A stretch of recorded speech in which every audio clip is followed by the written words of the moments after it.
कई बार ना केसेस आते हैं यूरेथ्रल स्ट्रक्चर के।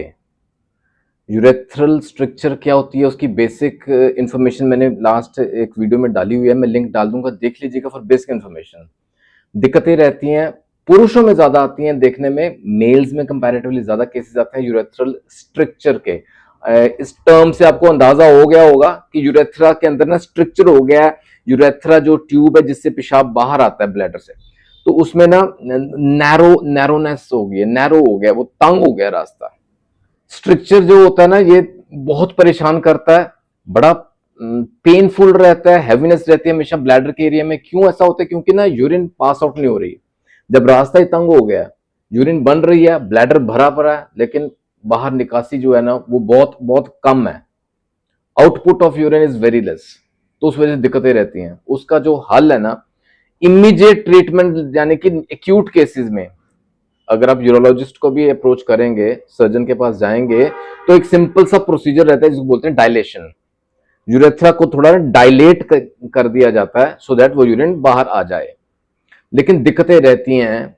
ये एक सवाल आया था कि डायलेशन भी करवा रहे हैं, उसके बावजूद वो रिकर हो रहा है, बार बार हो रहा है, ये स्ट्रक्चर बार बार हो रहा है इवन आफ्टर डायलेशन। डायलेशन कह लें, डायलेटेशन कह लें, लेकिन स्ट्रक्चर को डायलेट करने के बावजूद वो दिक्कतें रहती हैं। उसका कोई हल है होम्योपैथी में?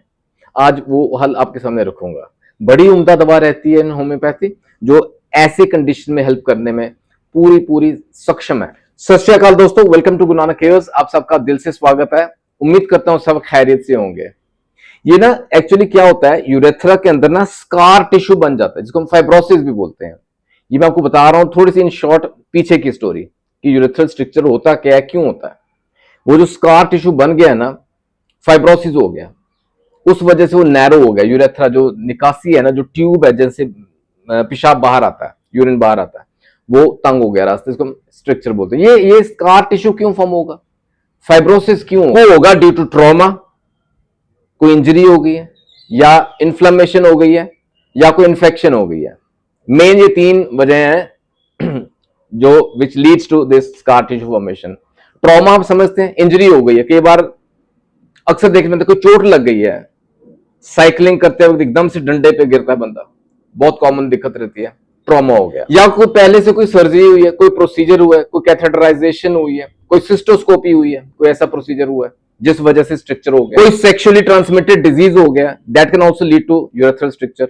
या कोई यूटीआई है, पुराना हो गया, क्रॉनिक हो गया, रिकरेंट हो रहा है। या untreated UTIs, urinary tract infection हो गई थी जिसका हमने प्रॉपर इलाज नहीं करवाया, अनट्रीटेड रह गई। क्योंकि मेल्स में ज्यादा दिक्कतें रहती हैं, तो प्रोस्टेट एक जो ग्रंथि है ना, उसके ट्रीटमेंट के लिए कई बार रेडिएशन करवा लेते हैं। उस वजह से होने वाला उसका आउटकम या उसका साइड इफेक्ट कह लें, यूरेथ्रल स्ट्रक्चर होने की संभावना हो जाती है। ये जो फाइब्रोसिस होने की संभावना हो जाती है, scar tissue that leads to obviously urethral structure हो जाता है। अब इस सब वजह से आइडिया हो गया आपको क्या होता है, क्यों होता है। अब सिम्टम्स क्या है? रास्ता तंग हो गया, यूरिन पास आउट नहीं होगा, जो धार है ना, वो जो फ्लो है बहुत फीबल रहेगा, वीक स्ट्रीम रहेगी, धार बहुत पतली रहेगी। जिस प्रेशर से आना चाहिए, जो प्रेशर बना हुआ है ना, वो आउटपुट बहुत धीमा है। बंदे को ना स्ट्रेन करना पड़ता है, जोर लगाना पड़ता है कि शायद जोर लगाऊं तो ज्यादा पेशाब निकलेगा, इलाज वो उससे हल नहीं होता। लेकिन straining is another symptom, strain करना पड़ता है बाथरूम करते वक्त।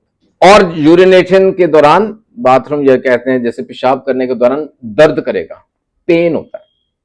और इनकम्प्लीट है यूरिनेशन, ब्लैडर तो भरा पड़ा लेकिन बाहर निकासी नहीं हो रही, वो तो ब्लैडर के सिम्टम आने शुरू होते हैं, heaviness, pain in the bladder area also, यानी कि incomplete bladder emptying. And it can also lead to UTI, क्योंकि अंदर यूरिन इकट्ठा हो रहा है, बैक्टीरियल इन्फेक्शंस अक्सर हो जाती हैं। और inflammation of the prostate, prostatitis, ये भी एक जुड़ता सिम्टम कह लें, एसोसिएटेड सिम्टम रहता है। बेसिकली ये होता है यूरेथ्रल स्ट्रक्चर। ठीक है, हल क्या मैंने बताया इमीडिएटली, तो dilation is the number one जो प्रोसीजर के लिए एडवाइस किया जाता है।